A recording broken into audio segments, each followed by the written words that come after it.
स्त्री शिक्षणाची गंगोत्री म्हणून ओळखल्या जाणाऱ्या भारतातील पहिल्या मुख्याध्यापिका सावित्रीबाई ज्योतिराव फुले यांच्याविषयी आज आपण जाणून घेणार आहोत। त्यांचा जन्म सातारा जिल्ह्यातील खंडाळा तालुक्यातील नायगाव येथे 3 जानेवारी इसवी सन 1831 रोजी झाला। आईचं नाव लक्ष्मीबाई तर वडिलांचं नाव खंडोजी नेवसे पाटील होते। त्यांचे वडील गावाचे पाटील होते। स्त्री स्वातंत्र्य औषधालाही नसलेल्या समाजात व काळात सावित्रीबाईंचा जन्म झाला। सावित्रीबाई या 9 वर्षांच्या असताना इसवी सन 1840 मध्ये त्यांचा विवाह 13 वर्षे वयाच्या महात्मा ज्योतिबा फुले यांच्याशी झाला। लहानपणापासून ज्योतिबांना जातीयतेचे चटके बसले होते। अस्पृश्याचे हाल पाहून ज्योतिबांचे काळीज पिळवटून निघत असे। अशा अमानुष रूढी परंपरा व कर्मकांडाविरुद्ध ज्योतिबांचे मन पेटून उठले। ज्योतिबांच्या मनातील पेटत्या ज्योतीला प्रज्वलित करण्याचे कार्य सावित्रीनेच केले व ती खऱ्या अर्थाने सामाजिक क्रांतीची प्रखर ज्योत झाली। शिक्षणाच्या प्रसारासाठी अन्य सामाजिक क्षेत्रांतही काम करणे गरजेचे आहे। स्त्रियांचा आत्मविश्वास वाढविणे गरजेचे आहे हे सावित्रीबाईंनी ओळखले। त्यानंतर महाराष्ट्रातील स्त्री शिक्षणाच्या आरंभिक टप्प्यात त्यांचे पती ज्योतिबा फुले यांच्यासह त्यांनी मोठी कामगिरी बजावली। जुलै 1887 मध्ये ज्योतिराव फुले यांना पक्षाघाताचा आजार झाला।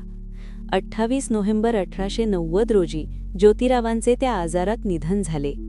अंत्ययात्रेच्या वेळी जो टिटवे धरतो त्याला वारसा हक्क मिळत असल्याने ज्योतिरावाचे पुतणे आडवे आले आणि ज्योतिरावांचा दत्तक पुत्र यशवंतरावांना विरोध करू लागले।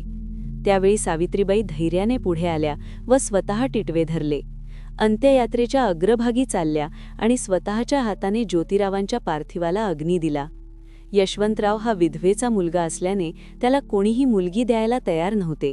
तेव्हा कार्यकर्ता ज्ञानोबा कृष्णाजी ससाणे यांच्या राधा नावाच्या मुलीशी 4 फेब्रुवारी 1889 रोजी विवाह यशवंतचा करून दिला। हाच महाराष्ट्रातील पहिला आंतरजातीय विवाह होय।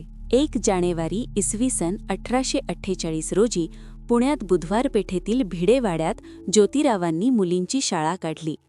या शाळेत सावित्रीबाईंची शिक्षिका म्हणून नेमणूक करण्यात आली होती। यामुळे सावित्रीबाईंना पहिल्या भारतीय शिक्षिका म्हटले जाते। इसवी सन 1848 ते 1852 पर्यंत त्यांनी एकूण 18 शाळा काढल्या। 28 जानेवारी 1863 साली स्वतःच्या घरात बालहत्या प्रतिबंधक गृहाची स्थापना करून एक प्रसूतिगृहही सुरू केले। बालहत्या प्रतिबंधक गृह ज्योतिरावांनी सुरू केले असले तरी त्याच्या देखरेखीची संपूर्ण जबाबदारी सावित्रीबाईंवर होती। इसवी सन 1896 सालातल्या दुष्काळात सावित्रीबाईंनी समाजाला सत्कार्याचा आदर्श घालून दिला। पोटासाठी शरीर विक्रय करणाऱ्या दायाबापड्यांना दुष्टांच्या तावडीतून सोडवून त्यांनी त्यांना सत्यशोधक कुटुंबात आश्रयास पाठविले। त्यांच्या कार्याला हातभार म्हणून पंडिता रमाबाई, गायकवाड सरकार अशा लोकांनी मदतीचा हात पुढे केला। 1897 मध्ये पुण्यात प्लेगच्या साथीने थैमान घातलं होतं। हा जीवघेणा आजार अनेकांचे जीव घेत होता। त्यातून उद्भवणारे हाल ओळखून प्लेग पीडितांची सेवा करताना सावित्रीबाईंनाही प्लेग झाला। यातच 10 मार्च 1897 रोजी वयाच्या 66व्या वर्षी त्यांची प्राणज्योत मालवली।